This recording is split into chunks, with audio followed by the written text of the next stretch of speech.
तो परिचय और उसमें आधुनिक विज्ञान में भेद क्या है?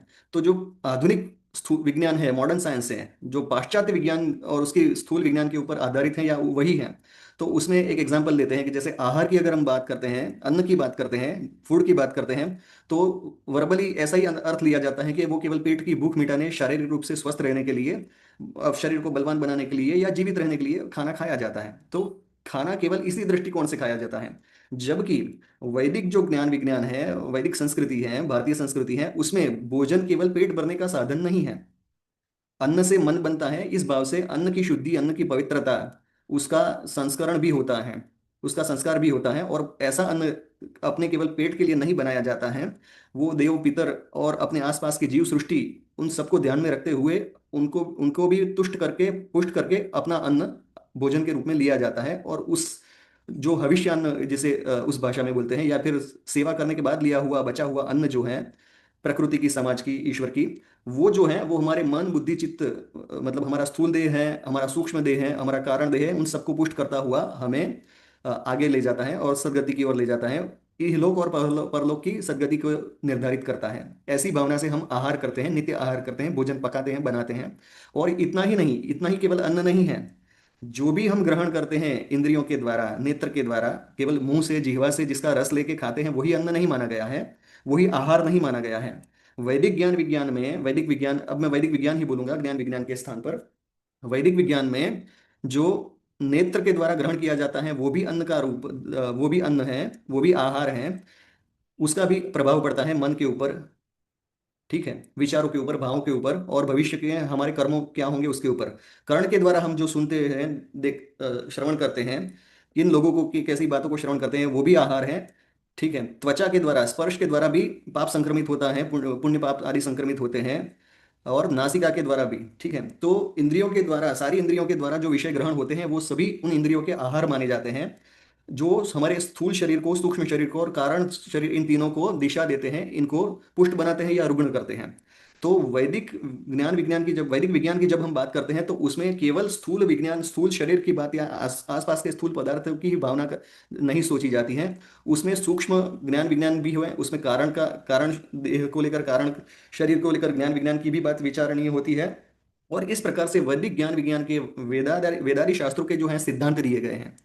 तो उनको समझने के लिए यदि हम केवल स्थूल विज्ञान की दृष्टिकोण से उन ग्रंथों को देखेंगे, या हमारे जो आचार्य हैं उनके जो प्रवचन या उनके जो टीका भाष्य आदि ग्रंथ हैं उनको देखेंगे, उनके भाषांतर को देखेंगे, ऐसा मान लेते हैं कि भाषांतर भी प्रामाणिक हैं, तो उनको देखेंगे, तो स्थूल दृष्टि से जो हमने ज्ञान प्राप्त किया है या शिक्षा ली है पाश्चात्य शिक्षा प्रणाली में, उसके द्वारा उसको पूर्ण रूप से ग्रहण कर पाना अधिकतर मुश्किल होता है।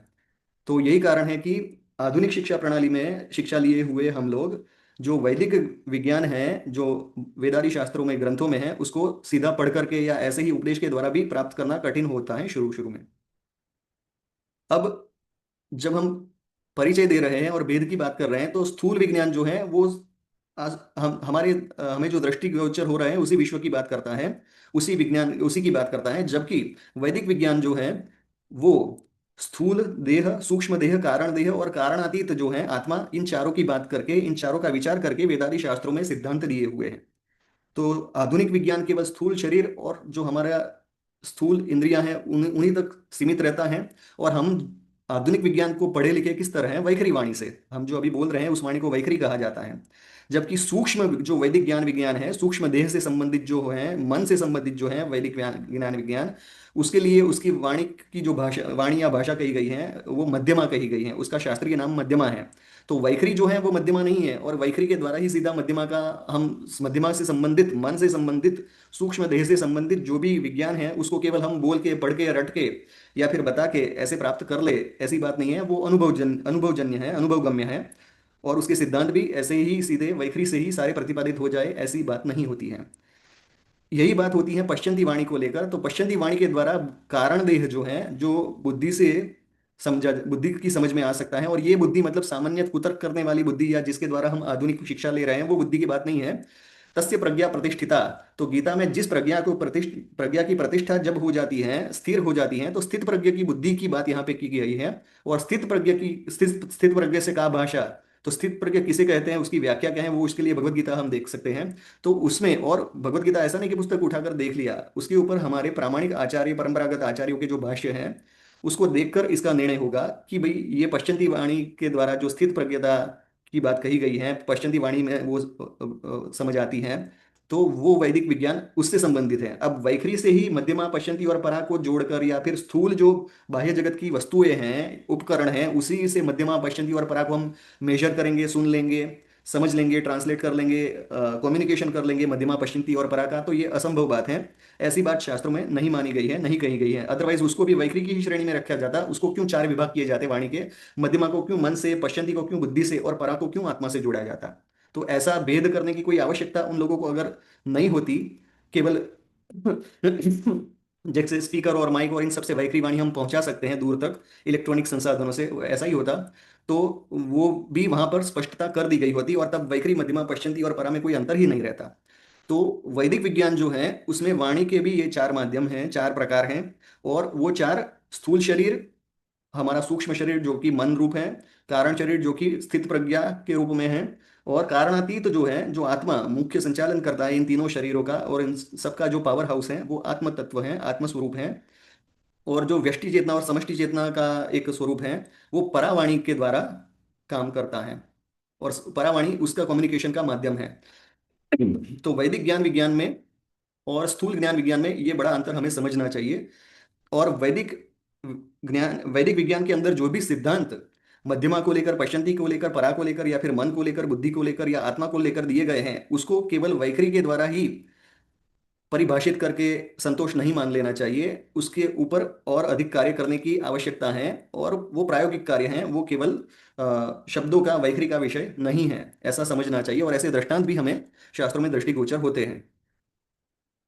इससे आगे अगर हम देखें तो एक ऐसा चार्ट बनाने का मैंने प्रयत्न किया है कि जो आधुनिक स्थूल विज्ञान है, जो अभी हम पढ़े हैं, पढ़ाते आए हैं, सीख रहे हैं, और जिसके द्वारा आधुनिक विकास हो रहा है, मॉडर्न साइंटिफिक इंडस्ट्रियल डेवलपमेंट्स, ये जितने भी विकास हो रहे हैं, स्थूल विकास जो हो रहे हैं स्थूल जगत के, वो आधुनिक स्थूल विज्ञान के द्वारा हो रहे हैं। वह भी वैदिक विज्ञान के स्थूल, वैदिक शास्त्रों के अंदर दिए हुए स्थूल विज्ञान का एक हिस्सा है, न कि उसको समग्र रूप से वह प्रस्तुत करता है।